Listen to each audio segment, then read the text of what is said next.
हकीकत कभी कभी ना उन रिवायती कहानियों से कहीं ज्यादा हैरान करने वाली होती है। बिल्कुल। एक ऐसा तालिब इल्म जिसे माशियात यानी इकोनॉमिक्स की क्लास में हाजिरी पूरी न होने की वजह से रोक दिया गया हो। सही कहा रोक दिया गया हो और जिसके आगे बढ़ने के तमाम रास्ते उस वक्त बिल्कुल बंद लग रहे हों, और फिर वही शख्सियत कुछ अशरों बाद हिंदुस्तान की सबसे अजीम दरसगाहों में से एक यानी बनारस हिंदू यूनिवर्सिटी में उर्दू शोबे का सदर यानी हेड ऑफ डिपार्टमेंट बन जाए। क्या बात है, ये वाकई किसी मौजिज़े से कम नहीं लगता। है ना? तो आज की इस गहरी गुफ्तगू में हम किसी अफसाने पर बात नहीं कर रहे, बल्कि एक ऐसी सच्ची दास्तां पर बात कर रहे हैं जो इंसानी जद्दोजहद और एक शहर की बेलोस मोहब्बत को नुमाया करती है। आज का मौजू है प्रोफेसर याकूब यावर साहब। याकूब यावर साहब, हाँ, उनका सफ़र वाकई समझने के लायक है। देखें, ये दास्तावेज महज चंद वाक़यात का मजमुआ नहीं है। अगर हम याकूब साहब की बुनियाद पर गौर करें तो उनकी पैदाइश 16 अक्टूबर 1952 को हुई थी। 1952? अच्छा। हाँ, उत्तर प्रदेश के एक निहायत छोटे से गांव फतेहपुर में। एक ऐसा घराना जहां गुर्बत और वसाइल की शदीद कमी थी, जिसकी वजह से उनकी शुरुआती तालीम में काफ़ी रुकावटें आईं। तालीम छूट गई थी शुरू में ही? बिल्कुल, लेकिन फिर उन्होंने जिस लगन से इल्म हासिल किया, उसका नतीजा ये है कि आज उनके कलम से 45 से ज़्यादा अजीम किताबें शाया हो चुकी हैं। 45 किताबें? ये तो एक अकेले इंसान के लिए बहुत बड़ी बात है। और वो भी मुख्तलिफ सिन्फों में। मसलन 1988 में उनका शायरी का मजमुआ अलिफ सामने आया।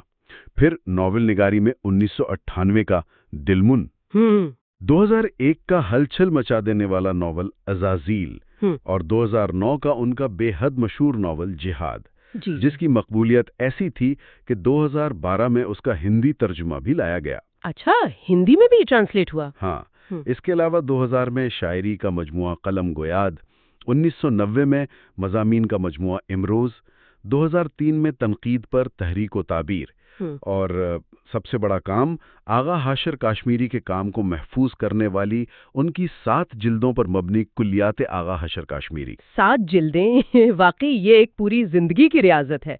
लेकिन इतना बड़ा आलिम और फनकार बनने के बाद इंसान अक्सर अपनी जड़ों को भूल जाता है ना? सही बात है। लेकिन हमारी आज की इस तफसीली गुफ्तगू का मरकज याकूब यावर साहब की एक बहुत ही जज्बाती तहरीर है, जो 2012 में शाया हुई उनकी किताब मरगज़ारे अफकार का एक अहम बाब है, जिसका उन्वान है भोपाल और मैं। भोपाल और मैं, खूबसूरत उन्वान है। बहुत खूबसूरत। इस मकाले में उन्होंने शहर भोपाल से अपनी सच्ची मोहब्बत का इजहार किया है। देखें, 2012 का भोपाल और वो भोपाल जिसमें उन्होंने पहली बार कदम रखा था, उन दोनों में हालांकि जमीन आसमान का फर्क आ गया है।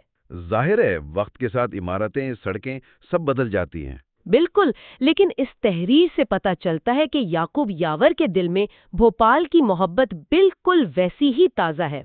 और ये तहरीर इसलिए खास है क्योंकि ये सिर्फ पुरानी यादों का जिक्र नहीं है। ये एक ऐसी दस्तावेज है जो बताती है कि कैसे इर्द गिर्द का माहौल और मुखलिस अफराद किसी इंसान की शख्सियत को तराशते हैं। शहर सिर्फ ईंट और पत्थर से नहीं बनते ना। हाँ, वो लोगों से बनते हैं, रवैयों से बनते हैं, और भोपाल ने याकूब साहब के साथ यही किया। मुझे वो वाकया बहुत दिलचस्प लगता है जब उन्होंने पहली बार भोपाल में पनाह ली। हाँ, 1974 का वो वाकया। 1974। सोचिए, तालीम के सिलसिले को आगे बढ़ाने के लिए जब वो लंबा सफर तय करके भोपाल स्टेशन पहुंचे तो आधी रात से ज्यादा का वक्त गुजर चुका था। तकरीबन 2:30 बज रहे थे रात के। रात के 2:30 बजे, और उनके पास किसी की मुकम्मल लोकेशन नहीं थी। वही ना, उनके पास सिर्फ अपने एक पुराने जानने वाले का नाम था, जावेद। जावेद। और बस इतना मालूम था कि वो जहांगीराबाद के इलाके में रहते हैं। अनजान शहर, रात का आखिरी पहर, और हाथ में सिर्फ एक नाम। अगर हम आज के दौर में इसका मवाजना करें तो आज हम जीपीएस और गूगल मैप्स के बगैर एक नए शहर में कदम रखने से घबराते हैं। जरा तसव्वुर करें वो 1974 की रात। ये बहुत कशिश भरा रिस्क था, और यहीं से ना हमें भोपाल के उस तहजीबी किरदार की पहली झलक मिलती है। स्टेशन के बाहर उन्होंने जो एक तांगा लिया, दस्तावेज में उस अनजान तांगे वाले का जिस खुलूस से जिक्र है, वो पढ़कर दिल भर आता है। बिल्कुल, तांगे वाले ने क्या किया था वहां? देखें, तांगे वाले ने इस नौजवान को जल्दी से किसी सड़क पर उतार कर अपना किराया लेने की जल्दी नहीं की। उसने रात के 2:30 बजे गली गली घूमकर, हर रास्ता छान कर उस जावेद नाम के शख्स को तलाश किया। जब पूरा शहर गहरी नींद में था, वो उस अनजान मुसाफिर की मंजिल ढूंढता रहा, यहां तक कि उन्हें जावेद साहब का घर मिल गया। अच्छा, जावेद साहब ने उन्हें खुशी से गले लगाया होगा और खाना खिलाया होगा। हाँ, जावेद साहब ने खाना खिलाया, मेहमान नवाजी की, लेकिन इस कहानी का सबसे हैरत अंगेज हिस्सा तांगे वाले का किरदार है। वो सवारी उतारकर सीधा वापस नहीं गया। तो क्या किया उसने? वो आधा घंटा बाहर वहीं सर्दी में खड़ा रहा। आधा घंटा? रात के 3 बजे? जी। आधा घंटा वेट किया। उसने अपना किराया ले लिया था, उसकी जिम्मेदारी खत्म हो चुकी थी। लेकिन दस्तावेज ये वाजे करती हैं कि वो तांगे वाला मुतमईन होना चाहता था कि जिस लड़के को उसने रात के उस पहर छोड़ा है, क्या वो वाकई महफूज हाथों में है? क्या बात है! क्या ये वाकई उसके अपने लोग हैं? इस छोटी सी बेलौस फिक्र ने याकूब यावर के जहन पर भोपाल का पहला और सबसे गहरा नक्श कायम कर दिया। उन्हें पहली ही रात ये एहसास हो गया कि ये शहर अजनबियों को पनाह देना जानता है। वाकई, जब किसी अनजान शहर में ऐसी पनाह मिल जाए तो हिम्मत बन जाती है। लेकिन महफूज पनाह तब तक मुकम्मल नहीं होती जब तक इंसान का मुस्तकबिल महफूज ना हो जाए। सही कहा। यहाँ से तालीमी जद्दोजहद का वो मरहला शुरू होता है। देखें, उन्होंने 1969 में मैट्रिक किया था और फिर वसाइल की कमी से पढ़ाई छूट गई थी। गैप आ गया था, काफी बड़ा गैप था। फिर भोपाल आकर साफिया कॉलेज से उन्होंने पढ़ाई दोबारा शुरू की। अब क्योंकि पैसे नहीं थे तो पढ़ाई के साथ साथ नौकरी भी करनी पड़ी। और जब एक नौजवान नौकरी और क्लास दोनों करता है तो मसाइल तो आते हैं। हाजिरी का मसला आता है सबसे पहले। बिल्कुल। बीए के दौरान उनकी इकोनॉमिक्स यानी माशियात की क्लास में हाजिरी कम होने की वजह से उन्हें इम्तिहान देने से रोक दिया गया। ओह, तो साल तो जाया होने के करीब था। साल बर्बाद होने के बिल्कुल करीब था। आखिरी दिन वो मायूस होकर उर्दू डिपार्टमेंट गए और वहां उनका सामना होता है उर्दू के एचओडी प्रोफेसर अब्दुल कावी देसनावी से। ये वाकया मुझे बड़ा पसंद है। याकूब साहब की मार्कशीट प्रोफेसर देसनावी के सामने थी। देसनावी साहब ने वो फेल शुदा कागज देखा और तंज किया कि मियाँ, इकोनॉमिक्स में इतने कम नंबर हैं तो यहाँ क्या कर रहे हो? हाँ, आम प्रोफेसर तो यही बोलेगा ना। बिल्कुल। अगर दरसे निजाम की बात करें तो रूल सख्त होते हैं। प्रोफेसर चाहते तो उन्हें फेल करके निकाल देते, लेकिन अगले ही लम्हे उन्होंने उन्हें उर्दू एमए में दाखिला दे दिया। हैरत की बात है ना कि उस उस्ताद ने क्या देखा होगा उस मार्कशीट के पीछे। यही तो। यहाँ मुझे लगता है कि कभी-कभी किसी दरवाजे का बंद होना असल में सही दरवाजे के खुलने की निशानी होता है। अगर इकोनॉमिक्स के उस प्रोफेसर ने उन्हें फेल ना किया होता तो शायद आज हमारे पास बीएचयू का ये अजीम उर्दू दान ना होता। बहुत खूब। प्रोफेसर देसनावी का किरदार यहाँ बहुत अहम है।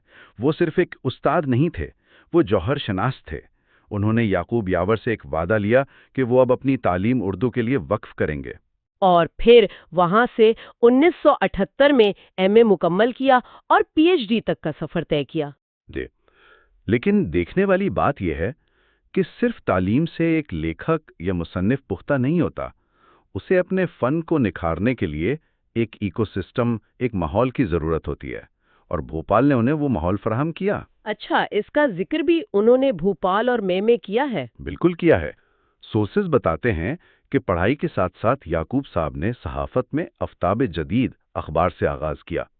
इसके बाद रेडियो भोपाल में मंजूर एहतशाम और इकबाल मजीद जैसे अजीम अदीबों के साथ काम किया। सहाफत और रेडियो, आमतौर पर न सोचा जाता है कि लिखना एक अकेलेपन का काम है, एक आइसोलेटेड एक्टिविटी है, लेकिन इस दस्तावेज को पढ़कर लगता है कि भोपाल की अदबी फिजा एक कम्युनिटी प्रोजेक्ट की तरह थी। एक कम्युनिटी प्रोजेक्ट, बहुत सही मिसाल दी। भोपाल की अदबी निशिस्तों का जिक्र बड़ा दिलवशी है। सैफिया कॉलेज की उन गैदरिंग्स में एक बार उन्होंने अपनी पहली गजल उस्ताद खालिद महमूद के सामने पढ़ी थी। पहली गजल भरी महफिल में? घबराहट तो हुई होगी। बहुत घबराहट। वो खुद लिखते हैं कि उनके पांव कांप रहे थे, हाथ थर्रा रहे थे और आवाज में शदीद लर्जिश थी। लेकिन वहां बैठे असातिज़ा और दोस्तों ने हसद के बजाय ऐसी बेलौस हौसला अफजाई की कि उनका कलम रुकने नहीं दिया। یعنی آج کے اس دور میں جہاں سوشل میڈیا پر چھوٹی چھوٹی باتوں پر تنقید ہوتی ہے، اسی کو سسٹم میں طنز نہیں بلکہ ہمت افزائی تھی۔ یہی وجہ تھی کہ یاور صاحب جو یو پی کے فتح پور سے آئے تھے، انہوں نے اپنے نام کے ساتھ بنا سوچے بھوپالی لکھنا شروع کر دیا تھا، یعقوب بھوپالی۔ کیونکہ شہر نے انہیں مکمل طور پر اپنا لیا تھا۔ واقعی جب نظام مخلص ہو تو پھول کہیں بھی کھل جاتے ہیں۔ لیکن پھر وہی ہوتا ہے کہ کامیابی اکثر انسان کو اس کی پسندیدہ جگہ سے دور لے جاتی ہے۔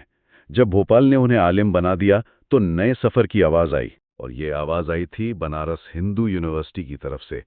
پروفیسر آفاق احمد کی ترغیب پر انہوں نے وہاں انٹرویو دیا اور منتخب بھی ہو گئے۔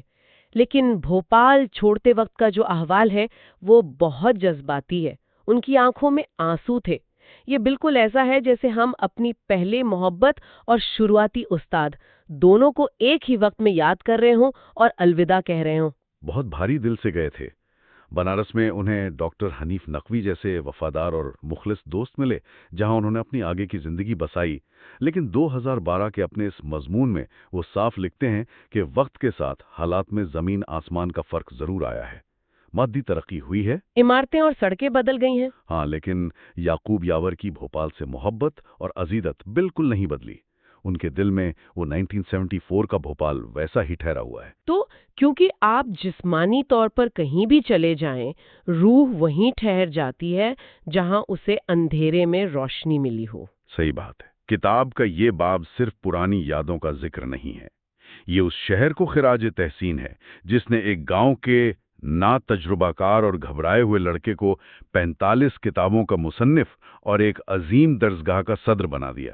تو مختصراً اگر ہم اس پورے سفر کو سمیٹیں، کیسے فتح پور کے چھوٹے سے گاؤں سے نکل کر آدھی رات کا وہ تانگا، پھر اکنامکس کی کلاس کی وہ ناکامی، اور وہاں سے اردو ادب کا عروج، اور بھوپال کی ادبی نشستوں سے لے کر BHU کے ہیڈ آف ڈپارٹمنٹ تک کا سفر، یہ سب سکھاتا ہے کہ انسان اکیلے کچھ نہیں ہوتا۔ بالکل نہیں ہوتا۔ سامعین کے لیے یہاں ایک آخری گہری سوچ چھوڑ کر جانا چاہتی ہوں۔ ہم سب سمجھتے ہیں کہ انسان شہر بناتا ہے، لیکن کبھی کبھی شہر بھی انسان بناتا ہے۔ یعقوب یاور کی اس دستاویز نے یہ سوال اٹھایا ہے کہ کیا ہماری زندگی میں کوئی ایسا بھوپال یا ایسی کوئی جگہ رہی ہے جس نے ہماری شخصیت کو بے لوث محبت اور حوصلہ افزائی سے تراشا ہو؟ یہ واقعی سوچنے کی بات ہے، اور اس سے بھی بڑی بات یہ ہے کہ آج کے اس تیز رفتار دور میں کیا ہم کسی اور مسافر کے لیے وہ بھوپال بننے کو تیار ہیں؟ بہت خوبصورت بات۔ کیا ہم کسی اور کی ڈھال بننے کو تیار ہیں؟ اگر اس گفتگو نے آپ کے ذہن میں یہ سوال جگایا ہے تو سمجھیے ہمارا آج کا مقصد پورا ہو گیا۔ اس گہری گفتگو اور ایسی مزید دلچسپ معلومات کے لیے ہمارے فیس بک پیج کو فالو کریں۔ ہم انہی حقائق کے ساتھ انسٹاگرام اور یوٹیوب پر بھی موجود ہیں، وہاں بھی ضرور جڑیں تاکہ یہ سلسلہ چلتا رہے۔ اپنا اور اپنے ارد گرد کے لوگوں کا بہت خیال رکھیے گا۔ خدا حافظ۔ خدا حافظ۔